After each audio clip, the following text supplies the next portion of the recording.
this is my 2000 Subaru BH Outback. This is my vehicle of choice for all of my overlanding, off-road and all-wheel drive adventures. I've made a few modifications to the vehicle in order to facilitate getting the job done. I'll do a quick walk around and let's show you the features and why I love this vehicle.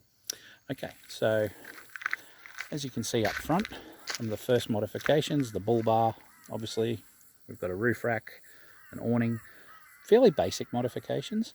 With the Bullbar, it's a Subaru Extreme Bullbar. These are manufactured in Australia by Subaru Extreme themselves. They're found in Goulburn. They specialise in Subaru-ready off-road accessories. They do tend to lean towards the newer model of Subaru, but I'm sure if you get in touch with them, they'll be able to let you know whether or not they are able to manufacture the front bars, bull bars, rear bars, nudge bars, things like that, bash plates suitable for the vehicle you have, should you be driving a Subaru. Bushproofing is especially important for taking any vehicle off-road. It doesn't matter what sort of vehicle it is. And you don't necessarily need a bull bar, but I do find it handy for offering extra protection. In the case of this vehicle, the approach angle was pretty tragic on the standard bar, so going up to this bull bar has increased the approach angle considerably, which is always a benefit, and allows me to mount some aftermarket lighting, because one of the weaker points with this model of car is that the lighting is not overly fantastic. So putting aftermarket lights on has really helped me change that. So I'll just give you a quick look at the bash plate underneath. As mentioned, it's a Subaru Extreme bash plate. So that gives me good sump coverage, because one of the big things you want to do is you really do want to protect your sump. The last thing you want is to go punching a hole in it. That's not ideal at all. Beyond that, other modifications to the vehicle. It's on King's suspension. So I've raised the springs. It's about a 1-inch lift all round if you factor in the bigger tyre height as well. But it's enough to give me that extra bit of clearance at the moment. And in the workings, I'll actually be taking it back to standard springs, but fitting it with a lift kit. So I'll be lifting the vehicle 2 inches using a Subi Oz lift kit.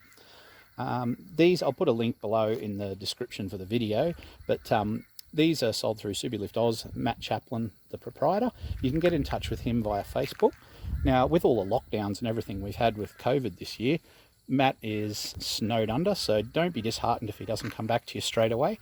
He will get in touch. He's just extremely busy, and for a one-man show, I think everyone can appreciate what that would be like. So he's doing his best. But he does make superb lift kits, and I can't speak highly enough of them. We've got them on both the Foresters in our family, and they're game changers. Okay, so as you can see, around the back, I've got a lot of room left in the roof basket up here, so I can run a few jerry cans. I could run, say, 2 jerry cans of fuel, 1 of water, or I can run 3 of fuel if I need that extra range. I got the good old King's 2.5 metre awning on there. So realistically, I've kept the roof fairly simple, and that's just to keep the weight down. So while these roof racks here, they're pretty solid bits of gear. But like anything, if you overload it, you're going to cause damage to your roof racks, or you're going to have some, like the situation we've seen on YouTube recently. You're going to have a roof basket coming off the car, which is tragic when that happens. It causes a lot of damage. I think you'll see there's a couple of different videos now.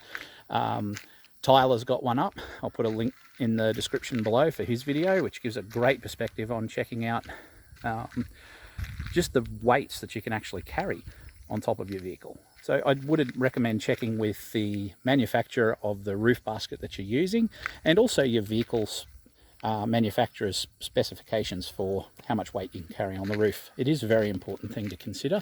And obviously the more you pack up there, the more wind resistance you've got. It's going to impact your fuel economy. These are all things to consider, so just keep that in mind. I'm running just a UHF radio. I'm running a Uniden. I really like that brand, but there's a multitude of different brands out there.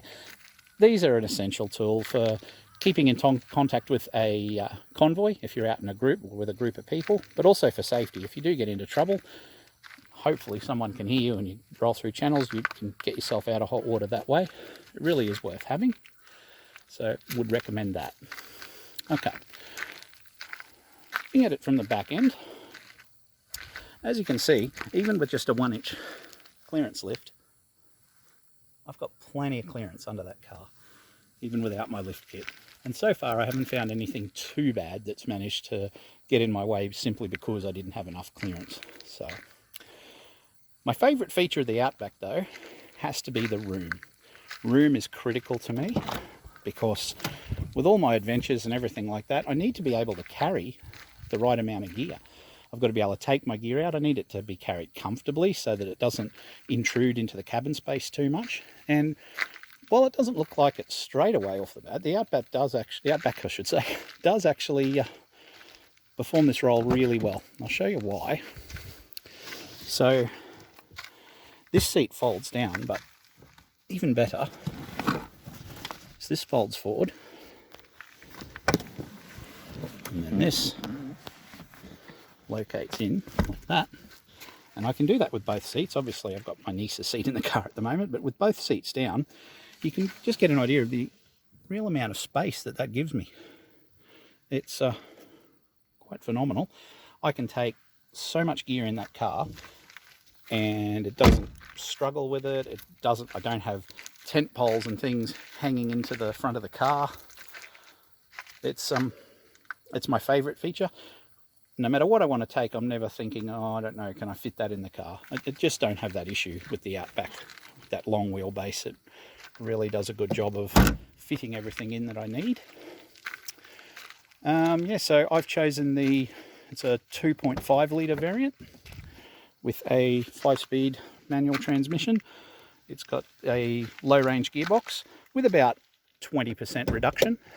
I'll give you a quick look under the hood because why not? And I do apologise for those who've stayed this long. This is my first attempt at filming. I don't yet have camera gear, so I am working off a mobile phone. So I do apologise. Now,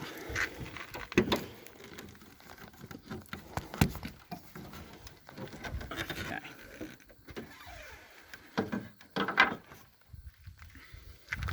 So as you can see, 2.5 litre.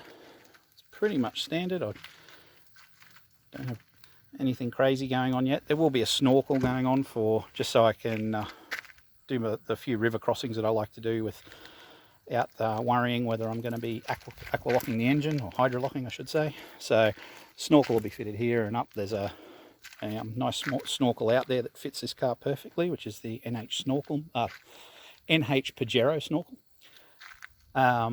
Yeah, so I mean that's really the only mod I've got planned as far as the engine itself goes.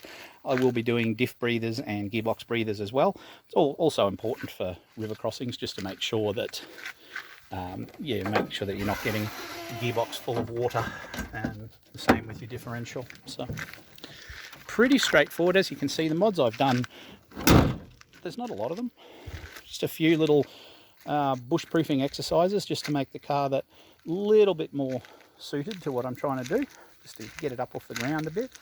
But it responded really well, and the modifications I made were super cheap to do. So it's taken me a lot of places, and as the channel evolves, I hope to be able to share with you just some of those places. I'm going to do a lot of trips in the coming months. Hopefully I'll invest in some better camera gear. Like I said, apologies folks. But yeah, there you have it. That's my 2000 Subaru Outback. Lighting to the roof, just in case anyone was to ask. There's a number of ways to do it, but fed through the firewall, fed through along the trim up here, and then I just fed it out here because Outback doors are pillarless, so allows me to do that, which is perfect. And that's how I've got my power to the roof. But there are neater ways. I've read there's a better way to do it, but that's just how I chose, and so far it's working. So if it isn't broke, not really in a hurry to fix, as they say. So yeah, that's my walk around video for my 2000 Subaru BH Outback. Stay tuned, because you're going to see a whole lot more adventures involving this car. I'll go through my full camping kit with it, things like that. So stay tuned. Do hope to bring you more content soon. If you want to have a chat with me or leave me any messages, I am available on Instagram. I'll put that in the description below. And I'm also on Patreon. If you do want to contribute to helping me get this channel up and running, you like what I'm about, feel free to leave me even the smallest donation on Patreon. The link to that will also be in the description below. everything counts, and thank you very much to those who've already subscribed. Your support is important to me, and thank you so much.